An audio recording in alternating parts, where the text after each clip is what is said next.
Hello there. Welcome to the Kenobi Podcast. I'm Chris Kenobi. Well, we're now in Tuesday, guys. It's approximately 12:06 where I'm at. So I'm in Tuesday. What does that mean? It means that whatever happened to me Monday, whatever happened to me Sunday, whatever happened to me 10 years ago is my past. It's my past. Whatever happened to you on Monday, it's now part of your past. It's now part of a place and time that you cannot fix. You can't go back and change. Whatever words that you said are history. Whatever thing that you did is history. Whatever happened to you is now part of your life story. It's part of history. And you cannot change history. Oh, I wish I can go back in the past. I look back in my past and I see the things that I failed at. And sometimes those things build up a chain that holds me back, a chain that keeps me in the present. I can't move when I'm thinking about my past. I can't go forward when I'm thinking about my past. I may function, but my past is always there. The past sometimes can be the chain that's holding us back from fulfilling our destiny. The past can sometimes be the thing that keeps us from moving forward in our lives, being successful or victorious in our future. If I go back and think about all the things I've done and all the mistakes that I've made in my past, sometimes it does stop me from going forward. Sometimes I feel the weight of my failures, Failed as a husband at times. I failed as a father at times. I failed as a friend at times. I've failed as an employee at times. I've failed as a Christian at times. I've failed in so many ways in my life. I failed as a child to my parents. I failed my siblings at times. Sometimes I just screwed up, and I've got a long list of screw-ups. And mind you,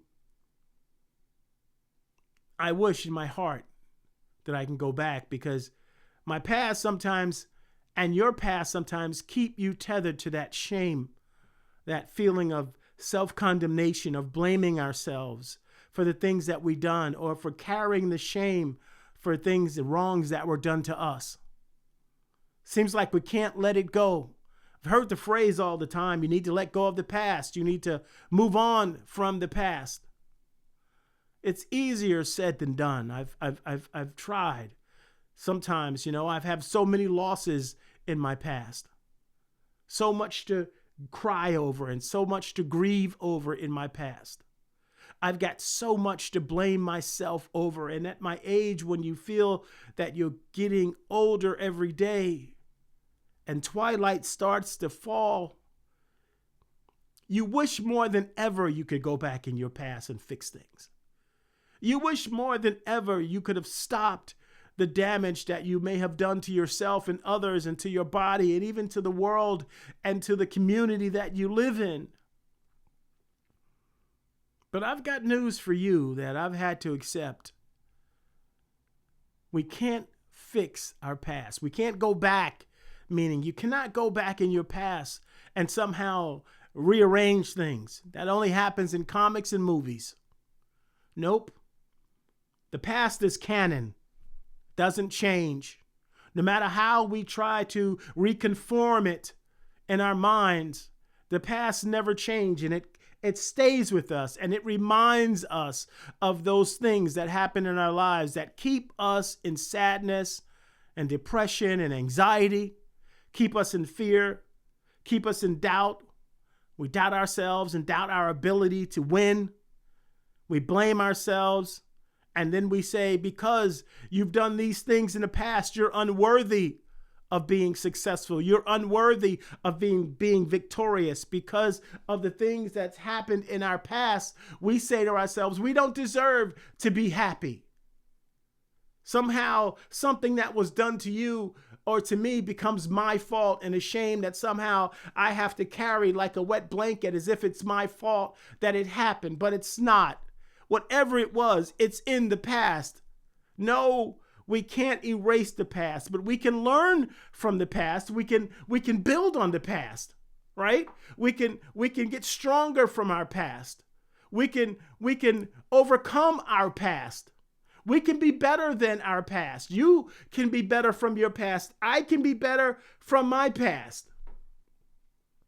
I can overcome those things that happened to me that kept me bound up in my past. I can overcome that shame that I've carried over what happened to me or what they said to me or how they hurt me with their words or their actions. Somehow I know I can get through my past. I can learn from the hurt I've imposed on others. I can't fix the past, but I can surely make up for the past. I can say I'm sorry. I can ask a person to forgive me. I can give back what I've stolen. I can make up for what I've taken. I can try to bring life where my words may have broken someone down and broken the spirit of someone. I can somehow, with better words, try to fix those things. Those things free my legs. It keeps me moving forward. I don't have to look over my shoulder all the time and remember the things I've done. I know you do that. I know sometimes we always think about the things we've done. We think about the things that were done to us. But I tell you today that we're never going to get to the other side as long as we are tethered to our past and allow it to stop us from going forward. So, Chris, how do you do it? I mean, it's easier said than done to let go of the past, right? I've said it to myself, Chris, you've got to let this go. I've told other people, you really have to let this go. It's time for you to move on from this. It's time for you to let it go. It's time for you to stop blaming yourself or stop carrying this. Oh, I've said it. But I realized today, even that was a mistake of my past because I never gave that person any tools to do it. I never said, okay, well, yeah, we've got to overcome this, but how? And so I was searching today before I did this moment of inspiration. How can I tell you or anyone to move on from their past without trying to give you some tools? Well, I'll tell you this. What's stopping me from going forward and what's stopping you from going forward? It's up here. It's straight up here. It's not our hands. It's not our feet. It's up here. It's in our mind.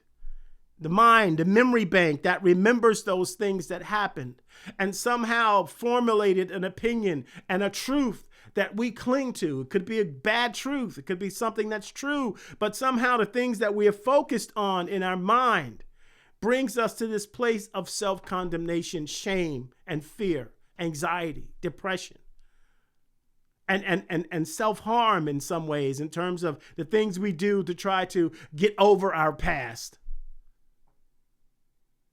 I used to try to drink to deal with my past. Didn't help. Thank God I stopped. What do you do to deal with your past? How do you do it? Some people try to shop to deal with their past or the things that's happened to them. They try to find other ways and other means to deal with their past. But still, when you finally come back from shopping and when I finished that bottle that I was drinking, my past was still there. And what I did was I compounded other now trauma past and actions that just added to that past. It's up here. It's how we view ourselves and it's how we view the world around us.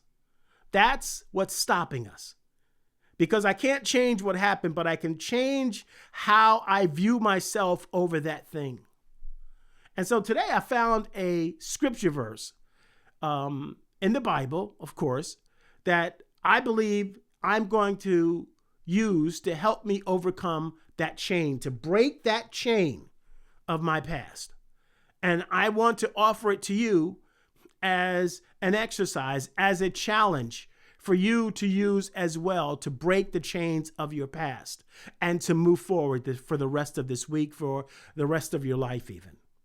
Can you do it? Are you willing to give it a shot? Are you willing to say, I want to move forward? You know, try as we might, but sometimes we keep ourselves chained to our past. We think we deserve to stay right here. You don't. But I can't believe that for you. So my question to you is, do you want to move from your past, whatever that is? Do you want to get through it? Do you want to get over it? Do you want to go around it? Do you want to finally be victorious? Do you want to make it better? Do you want to make your now better? Do you want to make your present better? Do you want to make your future better? Do you want to get through this week in a different way than you did in your past, yesterday, or last week? I hope you're saying yes. Okay? So I found this scripture verse. It's in the book of Philippians. It's in chapter 4. It's in verse 8. And it's from the Apostle Paul, and he was talking to the Philippian church, right? And in the previous chapter, he had told the Philippian church, and he's recanting a lot of stuff. And a lot of stuff happened to the Apostle Paul. He was whipped. He was beaten. He was betrayed by those that he cared about. He was let down by people that he believed in. He was put in jail. He knows what it's like to be hungry.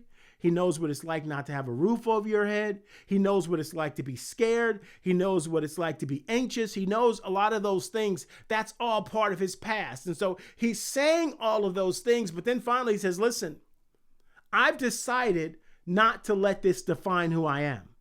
I've decided not to let my past define my now and to define my future. And so he says, I've decided that I'm going to stop dealing with my past and focusing on my past, but I'm going to press forward toward surprise. He decided that I'm not going to let my past define who I am. You and I have got to decide today that we are not going to let our past, our yesterday, our Monday, our last week, our 10 years ago define who you are at this very moment. Because a minute ago is now your past. So for this very moment, you have to decide and to say to yourself, I will not let my past define my now or my future. I am going to press forward. Always forward. And so with that, I came across this verse and I want you to look at it with me. So after he tells them that he's going forward, he's not focused on his past, he gives them the advice that he's now applying to his own life. He says, finally, brothers and sisters, whatever is true, whatever is noble, whatever is right, whatever is pure, whatever is lovely, whatever is admirable, if anything is excellent or praiseworthy, think about such things. That's the advice. That's reprogramming up here. That's pushing out that self-condemnation. That's pushing out, as I focus on those things, it's making room. It's deleting the past. It's erasing the shame. It's erasing the hurt. It's erasing the sadness or the grief. It's moving things out of the way. So now we have room to challenge ourselves to go forward with new experiences, new victories, new memories. What's noble in your life? What's good? Why don't you think about that? You have something good to think about. You have something noble. What's true about you? What's true? Somebody loves you. Somebody cares about you. Somebody will be upset if you didn't get home tomorrow night. Somebody, a pet, a parent, a sibling, a friend, somebody cares about you. And if you're going to tell me that nobody cares about you, God cares about you. So much that he created you, so much that he died for you, so much that he loves you, so much that God says, I've got plans for your life, not to harm you.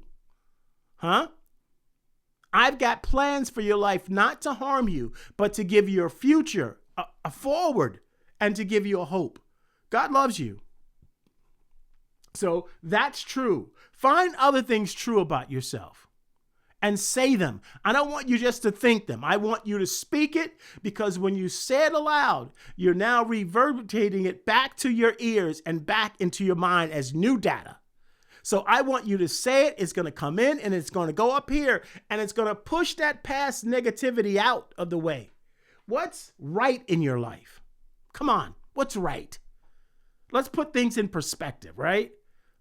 I'm alive. You're alive. It doesn't feel like that's a good thing sometimes, but you are alive. You're still in the game.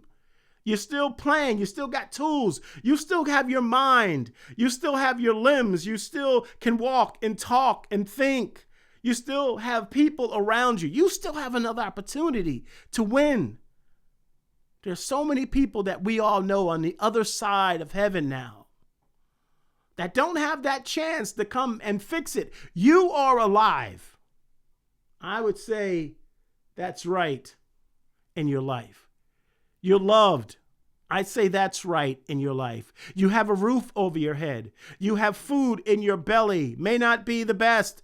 It may not be the best place to live, but somehow you're still thriving. Somehow your basic needs are being met. See, we don't focus on those little things that we take for granted, but these things are right that we need to focus on. No, I don't have all the money I would like to have. No, I can't buy all the things I want to have. No, I don't drive the car that I want to drive. No, I don't look the way that I want to look. No, I'm not as healthy as I want to be. But what's right is I'm alive and I have a car and I can drive it and I am getting better and my health is still here and my heart is still beating and my eyes are still seeing and my ears are still hearing.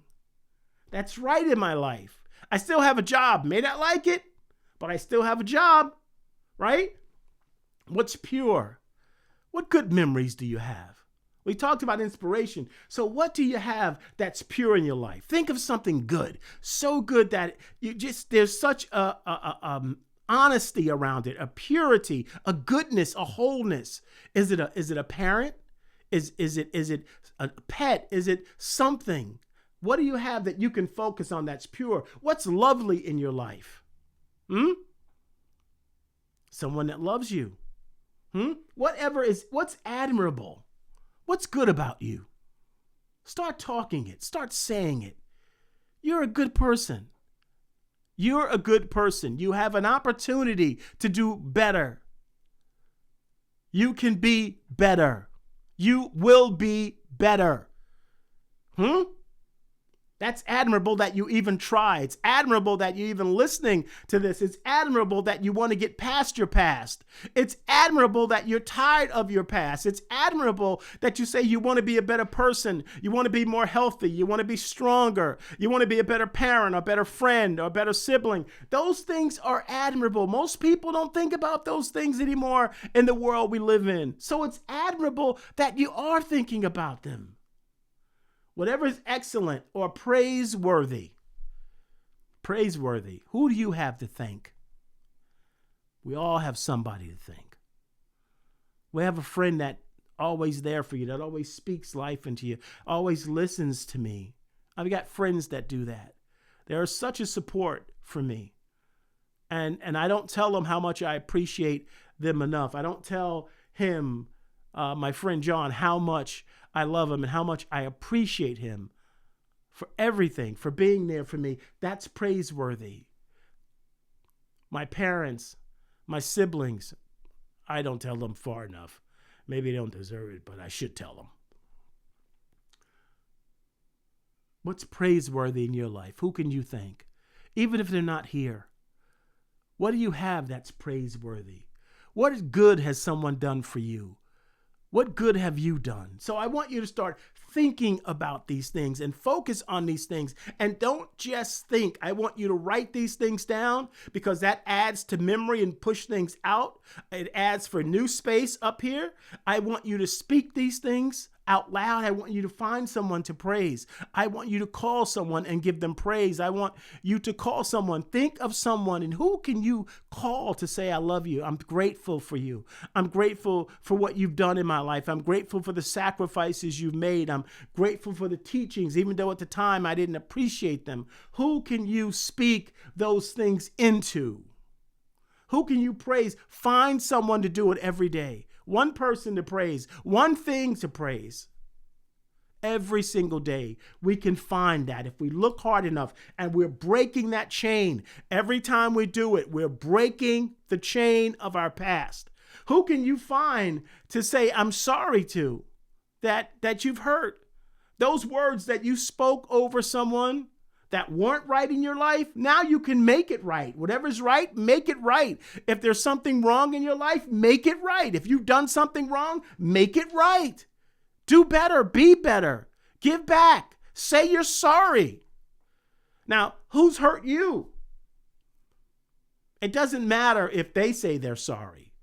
But what does matter is that now you're going to speak good things and pure things over yourself to get rid of that shame that you're carrying, that disappointment in that person. That's not your problem to hold. You're going to get rid of it. That's holding you back.